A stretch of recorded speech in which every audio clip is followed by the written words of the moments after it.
Hi guys, from Pax Europiana here from Belgrade. This is the National Museum. This is Prince Obrenović. This is one of the two dynasties competing for Serbia in the 19th century to fight for freedom of Serbia. And I have to pay my respect in some ways because the Serbs obviously, and this needs to be understood, they were of course the Bulgarians as well, and the Romanians and the Albanians, but they were carrying a big brunt of the fight against the Turks, against Turks' colonialism, and they have to be respected. Their freedom drive in this anti-colonial, anti-Ottoman effort, that is to be respected. It was very important to liberate the Balkans, and I respect it. But of course, you know, the thing is, they were then looking for support. They got it from Austria partly, but also from Russia. They opted then, it was always dividing and falling in both directions between the Austrian support, the Habsburg support, and the Romanov support. And what happened is they always mixed it then up with some kind of genocidal ethnic cleansing, because this idea of liberating not only from colonial rule, but liberating it from all people who were not Orthodox Serbian Christians and who were not in their ethnic and religious line. And this genocidal trait of the Serbian liberation of the Balkans, this is of course a very long transition of 150 years, and it's still today, it's still there.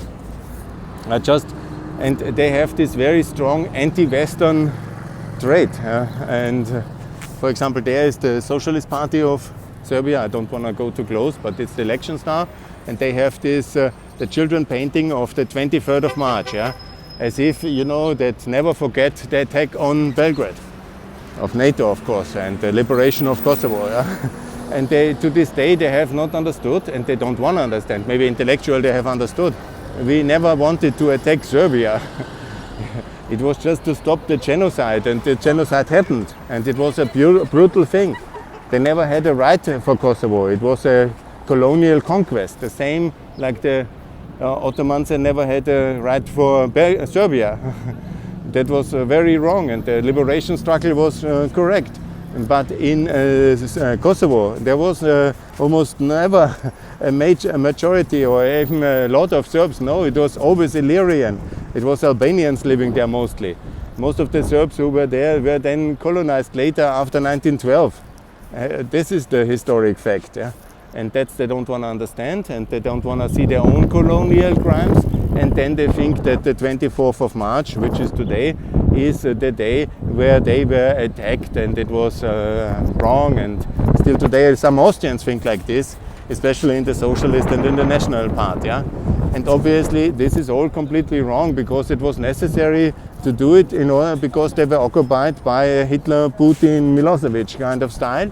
And then they had this and they were physically removing ethnic cleansing in the massive way, doing in already since '98, and then escalating in March, and it had to be stopped. And the only way is military force. That's why I call also today for military intervention in Ukraine to end the war. And also that war in '99, 24th of March, was absolutely just and fair. It could have been avoided by Milosevic not doing what he did, or by us confronting him earlier. And I always feel, you know, it's always hard for people, nobody wants to be bombed, obviously.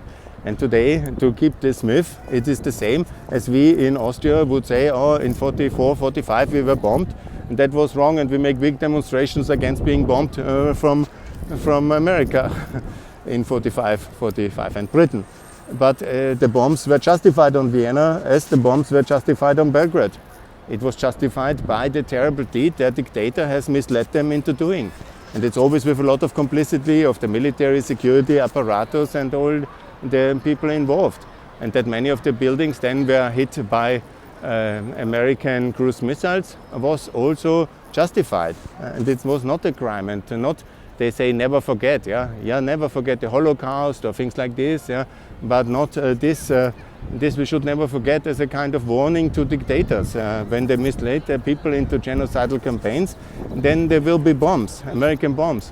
The big tragedy of today is that America is no longer ready to fight outside of NATO. So you have to be inside NATO, that's the conclusion. what I always said for Ukraine, yeah? Only inside NATO you will be secure. And the Germans and the French have rejected that, and so they carry the responsibility for that.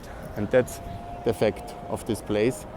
And yes, with all respect to the Serb anti-colonial struggle, they were then turned themselves into colonial power, and they have done similar crimes, and they have well deserved what happened in March to May and June.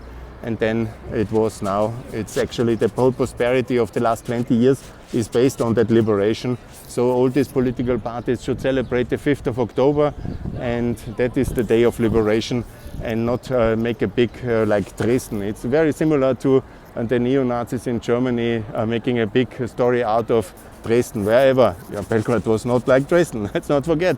There was targeted bombs and on infrastructure and on some military installations, and by far not a kind of full-scale Dresden style. That was, of course, also very, very bad. Yeah?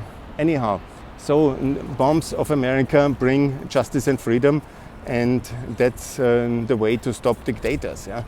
And Russian and Serbian genocidal attacks have to be stopped. Yeah? That is absolutely my case here.